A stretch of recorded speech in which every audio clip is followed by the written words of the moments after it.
তোমার আর তোমার আল্লাহর মাঝে কোনো গোপন আমল আছে নাকি যেটা আল্লাহ ছাড়া কেউ জানে না? জীবনে আমাদের প্রত্যেকেরই এমন কিছু গোপন আমল, ইবাদত আর দান সদকা করা দরকার যেটা দুনিয়ার কেউ জানে না। জানে আমার রব আর জানি আমি। কিন্তু রাতের আধারে রাস্তার পাশ দিয়ে হেঁটে যাচ্ছেন, মসজিদের দান বাক্সটা লেখা, উপরে সাইনবোর্ডে লেখা মুক্ত হস্তে আল্লাহর ঘরের জন্য দান করুন। কেউ নাই, কাক পক্ষী নাই।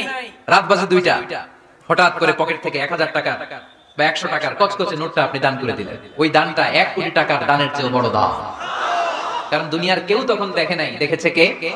এজন্য রব্বুল আলামিন বলেন, মাসালুল লাযীনা ইউনফিকুনা আমওয়ালাহুম ফি সাবিলিল্লাহি কামাসালি হাব্বা আনবাতাত সাবআ সানাবিলা ফি কুল্লি সুমবুলাতিন মিআতু হাব্বা ওয়াল্লাহু ইউদাঈফু লিমান ইয়াশা ওয়াল্লাহু ওয়াসিউন আলীম। সুবহানাল্লাহ পড়েন।